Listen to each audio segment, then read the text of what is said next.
Hello, buddy. Welcome back to the Tin Man Score channel. I'm your host, Jeffrey Tin Man Taylor. Today, I'm reacting to my second Midnight Tales video for you guys, and this was titled Six Most Disturbing True Park Horror Stories. So, without further ado, I'm going to turn these lights off, move the camera up here for you guys, and let's get this reaction room in the bag, shall we? Okay, here we go.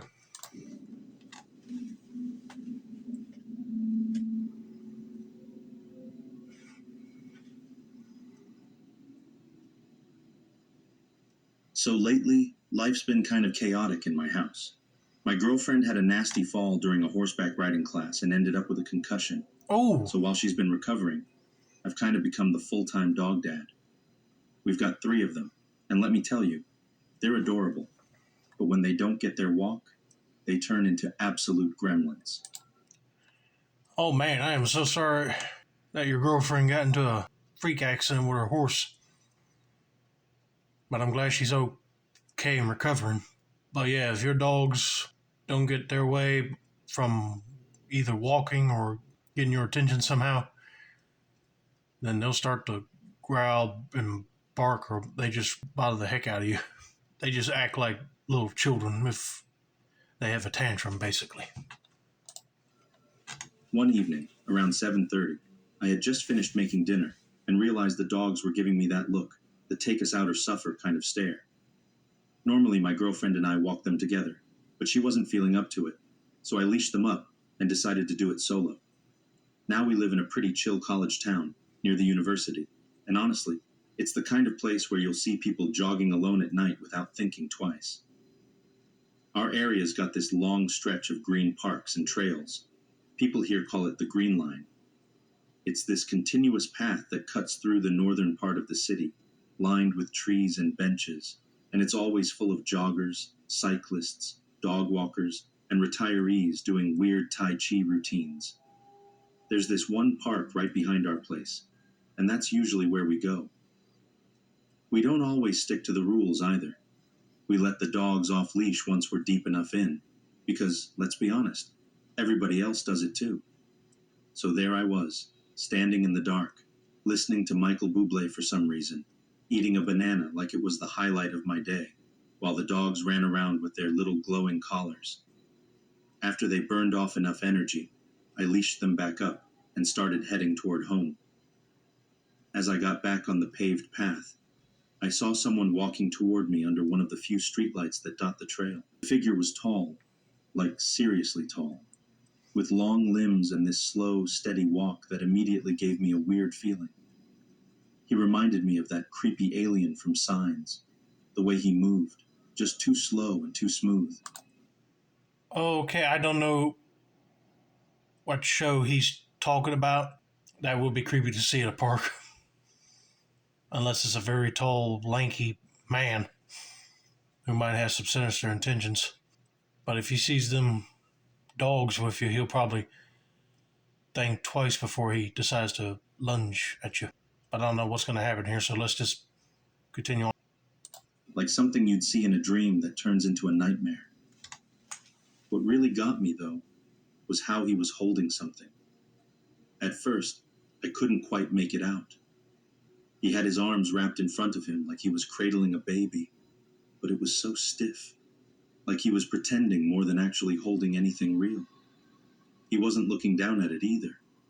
His eyes were locked onto me, staring in this blank, almost robotic way. It made my skin crawl. I kept walking forward with the dogs tugging at the leash, who, now that I think about it, were unusually quiet and alert. As the guy passed me, I glanced down at what I assumed was a baby and instantly felt my stomach turn. It wasn't moving, not even a twitch. It looked plastic. I mean, it was either a doll or I just witnessed something horrifying. To break the tension, I awkwardly let out a soft "aw," trying to be polite or diffuse the creepiness. But this guy didn't flinch, just kept staring right through me, not blinking, not acknowledging anything except keeping his eyes glued to my face. I passed him, heart racing, and tried to play it cool. But when I glanced back, and I swear to God this is true, he had stopped under the streetlight and was slowly turning his head around to stare at me. No movement from the rest of his body, Just that slow, deliberate head turn, like something out of a horror movie. Is this guy on drugs or something? Because that'd be creepy for me to see, especially in a park setting like this. At this point, I'll be trying to grab onto the dogs and run back towards the vehicle that you arrived at the park in, or if you just walk there from your house, then run back quick, because I don't know what this guy might end up doing. I picked up my pace fast, checked over my shoulder again a few seconds later, and now he had turned his whole body to face me, still standing there like a mannequin holding that fake baby. That was it. I yanked out my phone and called my girlfriend. I didn't even explain what was happening, just told her to stay on the line and act like we were in the middle of a normal call. She caught on instantly and started chatting like nothing was wrong, while I kept walking fast, checking back every few seconds. He stayed there for a while, just standing and staring, not moving, not saying anything. And then finally, after maybe the sixth glance, he slowly turned back around and continued walking in the direction he came from. I never once saw him look at that baby he was holding, not once. I did end up calling the local police, just to report it in case someone else ran into him. The dispatcher didn't seem too concerned, just said they'd send someone to check it out. And yeah, maybe I am being overly paranoid. He didn't technically do anything. But man, that blank stare, the fake cradle, the slow, emotionless movements. It was one of the eeriest things I've ever experienced in person. Anyway, it's late now, and I'm going to cuddle up with one of the dogs and pretend I didn't just star in the pilot episode of some Netflix thriller. I always thought these stories people post were kind of spooky fun. But now that I've got one of my own, I can confidently say, real-life horror is way scarier when it's you living it. Thank God that guy did not even follow this man or even lunge and try to assault him or attack him. But shoot, I would have still called the cops just to let them know that there's a crazy guy in the park. Even though he ain't done nothing wrong to anybody, he's just downright acting suspicious and he's scary looking.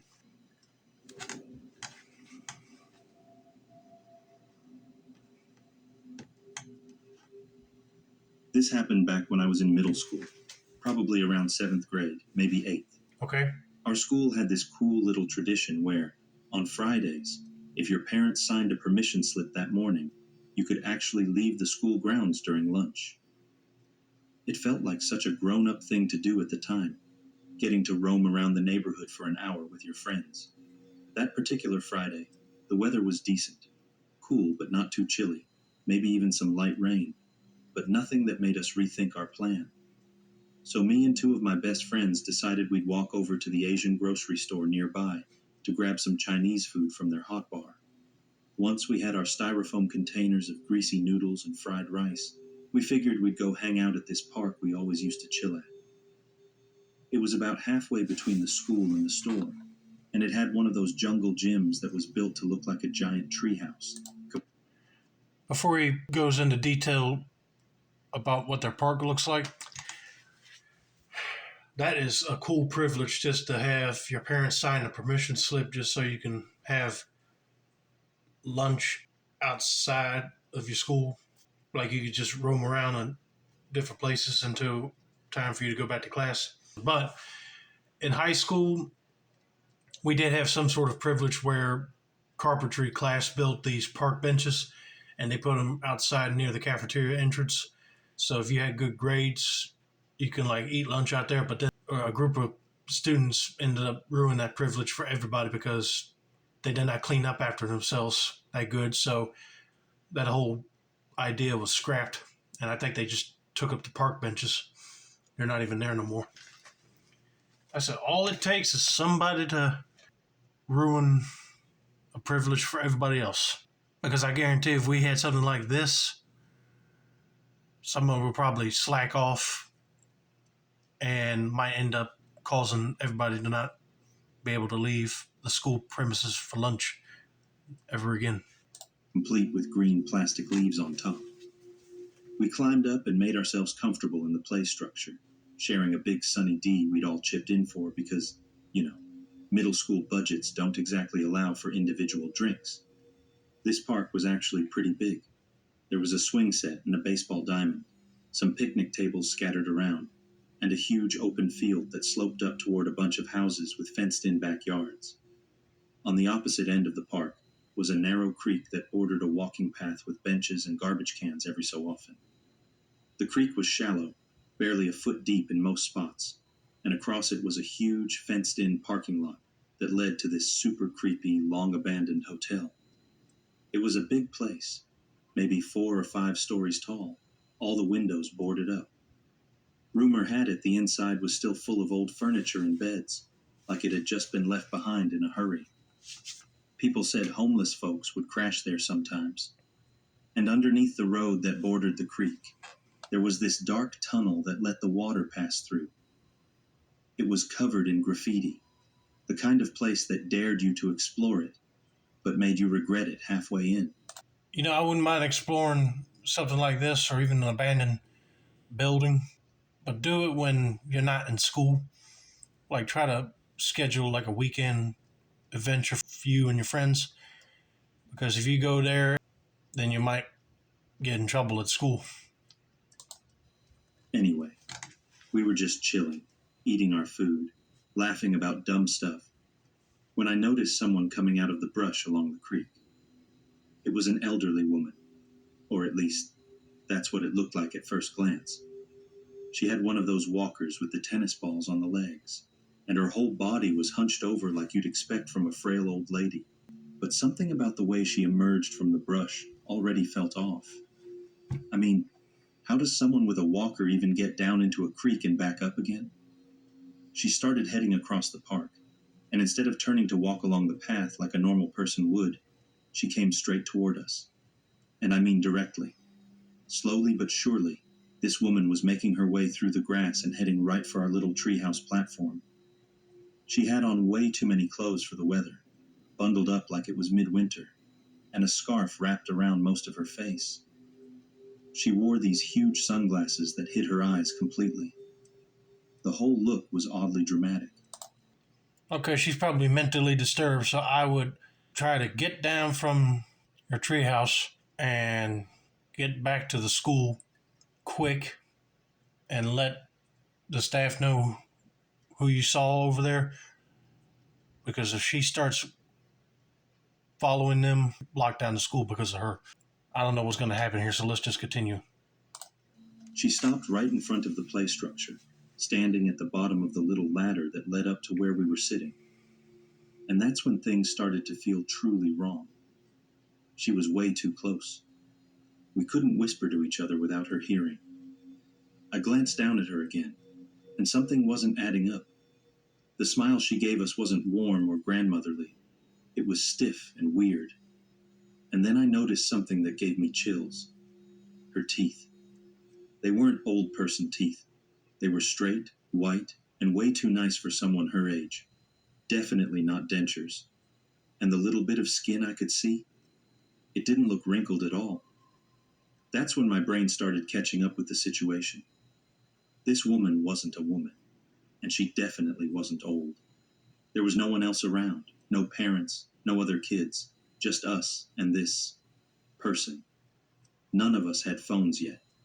It was that in-between era where you either had a flip phone or, like us, an iPod Touch. And thank God one of my friends had hers on her. She suddenly got a call and said out loud, "Oh, my dad's just around the corner. He's here to pick us up." And then the weirdest thing happened. This so-called old lady stood up completely straight, like all that hunched-over struggling was just for show. Then she picked up the walker, tucked it under one arm like it weighed nothing, and sprinted, full-on sprinted, out of the park. We sat there frozen, watching this supposedly fragile woman bolt away like an athlete. And just like that, she disappeared. Once we caught our breath, my friend confessed she'd faked the whole phone call. Since you couldn't actually make calls on an iPod Touch without Wi Fi, she'd just gone into the settings and adjusted the ringer volume, which played her ringtone out loud. We all genuinely thought her dad had called, and apparently so did the person pretending to be a grandma.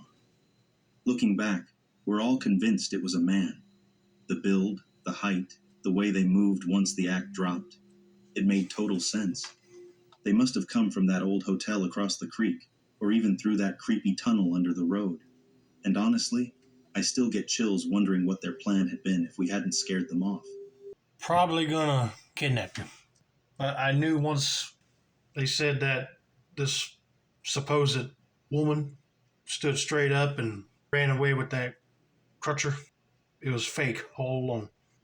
It's sickening that there's people out there using disguises of old women or men just to trick kids to help them out. But thank God they had that trick up their sleeves to act like somebody was calling them.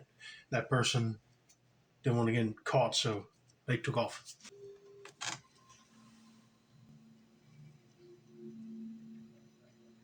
This happened just a few days ago, and honestly, I'm still kind of shaken up about it. So, me and my best friend decided to meet up with some guys we'd been talking to. Nothing serious, just a casual hangout. Right? We picked this huge park near the edge of town. It's got all the space and privacy you'd want when you don't really want to be seen, but it's also known for being a little sketchy. Like it's right near a couple halfway houses and a transitional facility, so it's not unusual to see some folks who are down on their luck hanging around, especially ones trying to stay out of trouble or just needing somewhere to go for the day. The guys were being super boring, so we ended up just sitting off to the side on the curb, talking about random stuff, when this girl walked up to us. She looked a total mess, barefoot, no phone, tears down her cheeks, and totally shaken up. I don't usually let my guard down in this park, but something about her made it really hard to say no. She asked if she could use my phone to call someone, and even though part of me was like, okay, what if she bolts with it? I handed it over anyway. She kind of just stood there holding it, then started crying harder because she said she couldn't remember anyone's number. She said she'd gone out drinking with a guy the night before. Things turned bad fast, and then she blacked out. Next thing she remembers is waking up bruised and bloody in some parking lot, getting taken to the hospital for a head injury. She told us they didn't even do a rape kit, and that she was just dropped at this park after she told them she didn't remember her address. She kept saying sorry for ruining our day, but at that point, we didn't care about the hangout anymore. We just wanted to help her. I offered to call 911, but she got really anxious and said she didn't trust the police. She said no one listens to girls like her, especially women of color. Oh, yeah, that'd be sad to hear. For sure, especially when you're just sitting in a park amongst other friends. Like, I don't want to be rude, but I would be feeling disturbed to even stay there a little bit longer if that was going to happen. But I would do try to help out in any way I can. But it's weird that the hospital did not even do no rape kit test on this girl because she probably thought that the guy that she was with probably knocked her out and raped her. But something tells me that this is probably a whole big scam trying to reel in somebody's trust. That's my theory, but let's just see if I'm right or not. And I understood where she was coming from. So instead, we promised to take her back to the hospital ourselves and stay with her. But when my friend left to grab the car, the girl turned to me and started talking about how scared she was they'd throw her in the psych ward again, which made me pause. I didn't know her whole story, but her behavior started to feel weird. Then she started insisting we take her to some convenience store a few miles away before going anywhere else. I didn't love that, but she was panicking, so we agreed. The ride over was quiet, except she kept digging around in her bag nonstop. It was strange. Like, she never took her hand out of it, and I could feel her staring at me while she mumbled to herself. When we pulled into the parking lot behind the store, she told us to drive around back, and that's where two men were waiting. As soon as we parked, she jumped out of the car and ran toward them, crying all over again. But one of the guys didn't even flinch. He just stood there stiff as a board, grabbed her by the wrists, and didn't show any kind of concern. That immediately set off every alarm in my head. We tried to explain what had happened, thinking maybe they were her family or something. But the guy didn't care. He looked right past us, and then said we could come with them if we really wanted to help. We said we'd follow them in our car, but he insisted we all cram into his tiny sedan. Then the girl starts backpedaling like, "You said you'd stay with me." But now there's no more crying, just fake sobbing and yelling. Suddenly, she grabs my friend's arm and won't let go, shouting in her face. I tried pulling her off while this random man started accusing us of hurting her and said we had to come with them or else. Then he grabbed my arm, trying to lead me to his car. I was terrified, but adrenaline kicked in, and I tried to pull away. My friend, bless her, yelled so loud, like one of those horror movie screams that grabs everyone's attention. It worked. The guy let go, shoved me back, and dragged the girl into the car before speeding off like nothing happened. We were in shock, just sitting there in the car trying to piece it all together. At first, I was still worried about her, thinking maybe she was being trafficked or hurt. We called 911 and told them everything, from the park to the store. A few days later, the police followed up and told us that the girl had actually been at the hospital the night before, but not for an assault. She'd been brought in for drug-related issues and a psychiatric episode, something they said was kind of a recurring thing. As for the man, he wasn't related to her at all. Not a friend, not a boyfriend, nothing. But he did have a record, and not a small one either. He'd been charged with multiple counts of aggravated kidnapping. Who knows what would have happened if we'd gotten in that car? I knew it. It was a big show for that girl. She won't even out to party somewhere. She was high on drugs and had a psychiatric episode at the hospital. But then the guy that was with her was going to kidnap them as well. But thank God the friend screamed like she was being bloody murdered. And they let go and took off, and they were able to get information from the cops once they called them. But hopefully they found them and arrested that guy and got that woman proper medical help she needs. If not, she'll be going to a psychiatric hospital. But that is scary. I'm just glad they realized something went right and they avoided going with them people. This happened during my senior year of high school. I was this tiny girl, barely 5'3", and didn't even weigh 100 pounds. Normally, my boyfriend would drive me to school, but that morning he was busy, which I later found out meant he was sneaking around behind my back.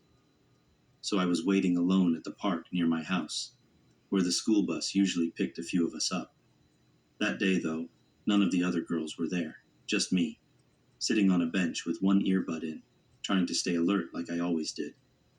I noticed a black Honda pulling up nearby, and something about it instantly made me uneasy.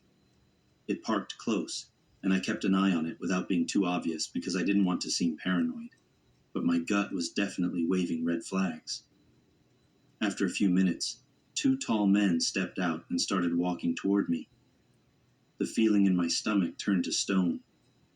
I quickly texted my boyfriend and then copied the message to my cousin, just letting them know where I was, what kind of car it was, and that something felt off. But no one responded. As the men got closer, I got up and casually moved toward the edge of the sidewalk near the street, thinking the bus had to be coming soon. One of them started chatting, asking weirdly personal questions. How old I was, whether I had a boyfriend, if I lived nearby, and then out of nowhere, if I wanted drugs because they had some. The other guy, who had been silent the whole time, suddenly chimed in with something chilling. He asked if I knew what the black market was and told me they had just come back from Russia. The tone he used was more threatening than friendly, and I was doing everything I could to stay calm and not react. I don't even know why in the world would they just pick her out in random and talk about her doing drugs and asking her, do you know what the black market is? I mean, she probably knows what that is, but you don't need to be giving her all that information because she can call the police on you guys. But then why would they need to know if she got a boyfriend or where she lives at? That's none of their business. Man, I'll be hoping and praying that the bus shows up and she gets on it before them guys grab her. Because they are definitely up to no good. They kept inching toward me, and just when I felt like they were about to make a move, the school bus finally turned the corner. That bus was a literal lifesaver. As it approached, one of the guys tried to hand me this shady-looking business card, claiming he owned an auto shop and could give me a free car. I didn't want to take it, but I also thought that having that card might help if I needed to report them, so I grabbed it. As soon as the bus pulled up, they backed off quickly and walked away like nothing had happened. The moment I stepped onto the bus, I completely broke down. I was crying so hard that the driver stopped to calm me down and asked what had happened.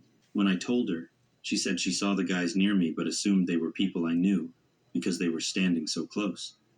She called it into dispatch, and when we got to the school, she actually walked me inside herself. The school took it seriously. Security and the principal both sat down with me to get the full story.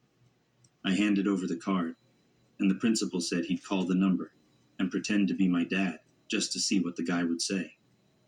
When he called, the man answered, and just hearing his voice again made my heart race. The principal started asking about getting a car, and the guy acted like he had no idea what he was talking about until he mentioned me. The second he said, "My daughter gave me your card," the man hung up. They tried calling again, but the number had already been shut off. After that, the vibe in the room completely shifted. The principal and security both looked shaken, and they called the police immediately. When the officers arrived, they asked me to retell everything in detail again, right there in front of everyone. They said it sounded like these guys had been watching the park, waiting for a day when a girl was alone. The card, according to them, was just a tactic, bait to lure girls in. That made me feel sick, like my legs didn't work and my lungs had forgotten how to breathe. They tried calling my aunt, but she wasn't answering, so they called my boyfriend instead. Eventually, both he and my aunt showed up, and by the time I got home, my entire family was waiting outside. My grandma, mom, aunt, uncle, and cousins. The men looked furious, the women were crying, and I just felt so drained. I couldn't stop thinking about how close I came to something terrible. But here's the craziest part. About a week later, the principal called me back into his office. He said that two guys in a black Honda had tried grabbing a freshman girl from a different school, not too far from the park I was at. Thankfully, other students were nearby and stepped in to stop it. The police brought in a photo lineup, and I recognized both men immediately. They were caught. It was them. After that, my whole family pulled together to make sure I never had to wait for a bus alone again. Even my now ex-boyfriend drove me to school some days. I'll always be grateful that I got out of that situation safely, and even more thankful that the other girl was saved before it could get worse. Thank God the police were able to find them dudes. That is sickening to hear that they give out these phone cards trying to lure them in to get them to buy cars from them just to either grab them and pump them up full of drugs or kidnap them. One. But thankfully she's okay and don't have to deal with this no more.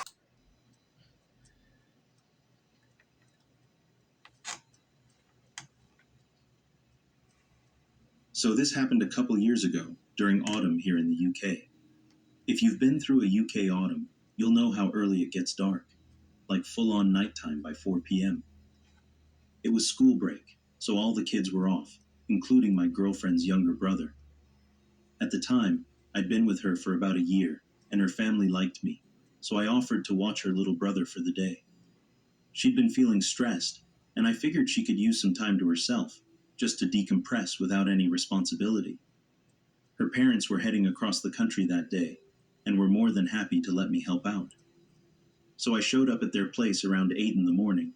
They let me in before they left, and her brother rolled out of bed about an hour later. My girlfriend got up not long after, and we all headed out for a casual breakfast.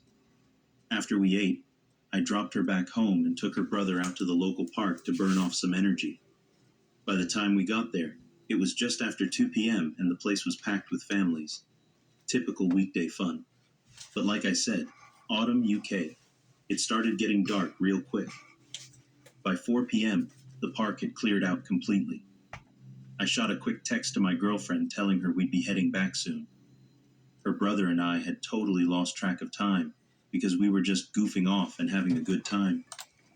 Hey, that's always a good sign when you first meet your girlfriend's family and they like you from the start, and then you get to hang out with your girlfriend's brother. Then you can like kindle a relationship to where they will feel like brothers already, basically.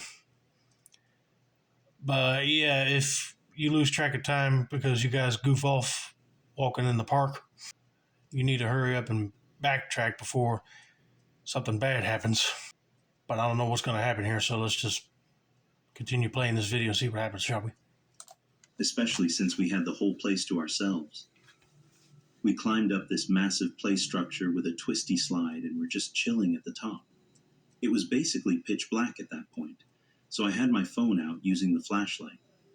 Then I got a message from my girlfriend asking where we were, and I realized, yeah, we should probably be heading back. Her brother asked if he could go down the slide once before we left, and I figured, why not? Now, before I went down, I knew exactly what the park looked like. There were benches, streetlights around the edges, a few trees, all your standard park stuff. But when I came out of the slide, something felt off. Standing right under one of the streetlights, there was this man, just there. He had on this long trench coat and a beanie, and I swear he hadn't been there even a second earlier. Right away, I grabbed her brother and kept him behind me. I tried to play it cool and said, "Hey, you all right there?" Just to test the waters, answer like a normal person. He started making these low groaning sounds. He was swaying a little, kind of rocking side to side. Okay, I wouldn't even try to talk to this dude because if he's acting like that, rocking side to side, wearing a long trench coat and beanie, he's high on some sort of drug or he's mentally disturbing the mind and he might end up charging at you guys. So you should tell your girlfriend's brother to hurry up and slide down the slide and get out of there before that guy sees you. And just had this blank expression on his face. His mouth was open, he was drooling, and the whole vibe was wrong. I hoisted her brother into my arms and started walking toward the path that led home. But I kept turning around to keep an eye on him. He never moved, just stood there under the light. Now here's where things got extra weird. There's another path that connects to the one I was on, and they both end up merging onto the same main trail back to the neighborhood. I figured if we just kept moving, we'd be fine.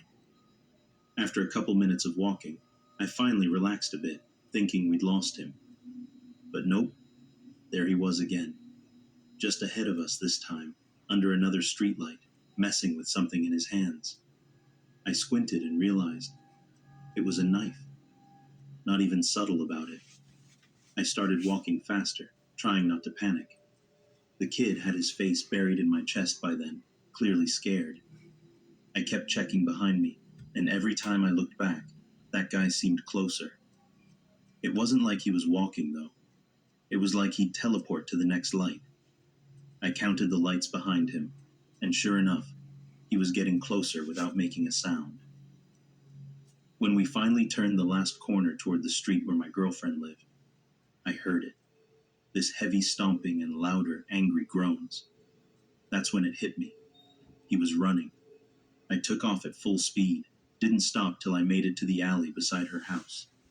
There's this big bush by the gate in her backyard, so I crouched behind it, holding her brother tight and just spammed her phone, begging her to open the back gate. The second she did, I rushed us inside, slammed the gate, and locked it. After catching my breath, I peeked out the front window, and there he was, standing in the middle of the street where I'd just been, still groaning, still holding that knife. He started kicking over trash bins and pacing around like a lunatic. I called the cops right away, but he was gone by the time they got there. Vanished. Later on, I saw someone on a local Facebook group talk about a similar guy being spotted not far from that park. Same kind of behavior, but I don't think anything ever came from that lead. Her family actually thanked me for keeping her brother safe. No one blamed me for what happened. Her brother seemed to bounce back the next day, but he still had nightmares from it. I'm still allowed to look after him sometimes, but we haven't gone anywhere near that park since. Well, I'm glad you didn't because you don't want to have another scary encounter with that dude. I'm just glad you were able to run away from this dude.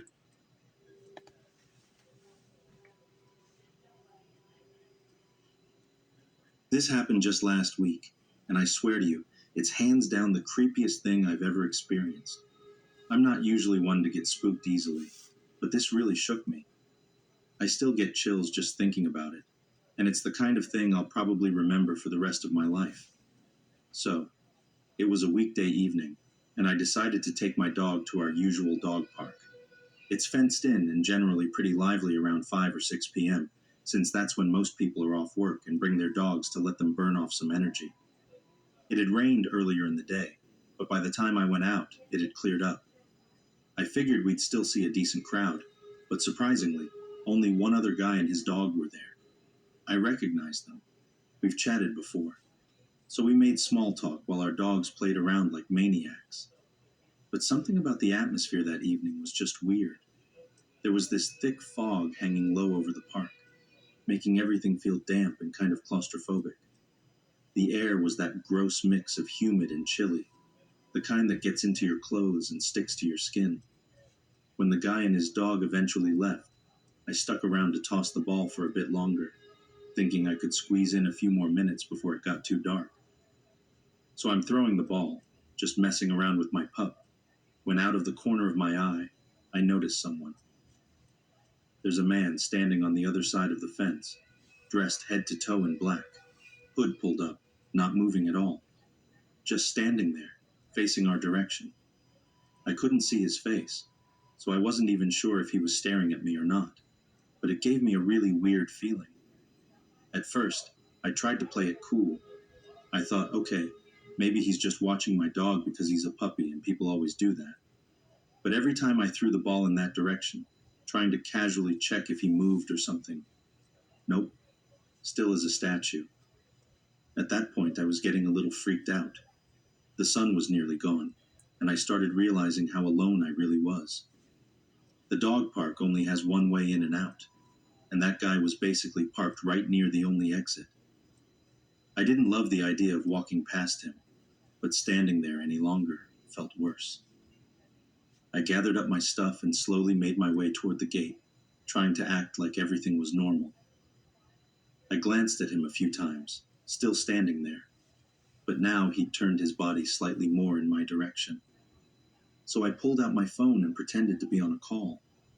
I was talking loudly, saying stuff like, "Oh hey, I'm on my way.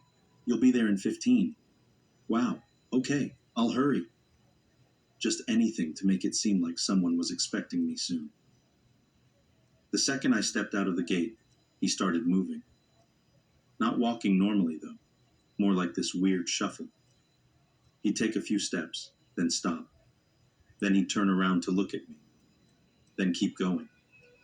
This repeated like 3 or 4 times. And then it got worse. His whole movement shifted.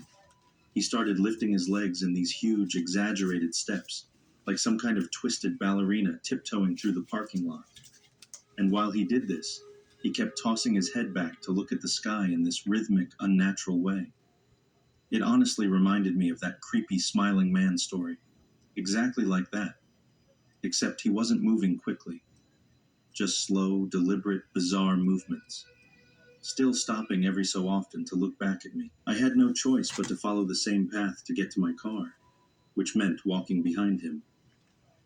I kept my distance, but I was completely on edge.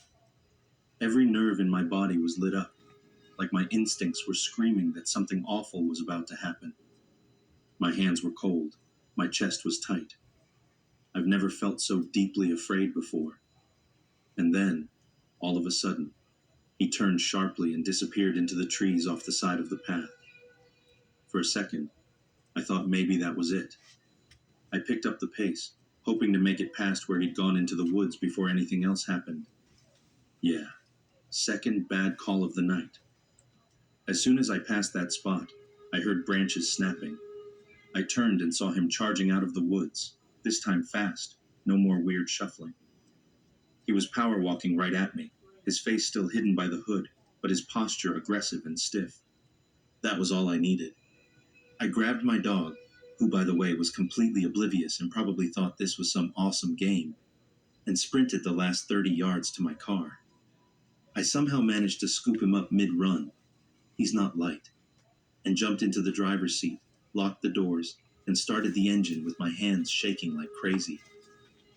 As I was backing out, the headlights caught him just for a moment. He was standing at the edge of the parking lot, perfectly still again, just watching me. I didn't look back. I just drove. And yeah, I called my mom and sobbed the entire way home. I didn't feel safe for days after that. Even now, writing this out has made me anxious all over again. I told a few other regulars at the park about what happened. And ever since then, I make damn sure I'm never the last person there again. Okay, that'd be definitely weird to see somebody dressed in all black clothes and start dancing around like that creepy smiley man story that's floating around on the internet right now. But also, I'll be calling the cops just to let them know what this guy is doing. But man, that's terrifying. Always be on guard when you're in a park like this because you never know what creep will be showing up out of nowhere. But anyway, I hope you guys enjoyed this video. Don't forget to like, subscribe, turn on post notifications for more Midnight Tales reactions like this. This has been another successful installment of the Tin Man's Quarter channel. I'm your host, Jeffrey Tin Man Taylor, and I said that's a wrap, and have a nice day, all.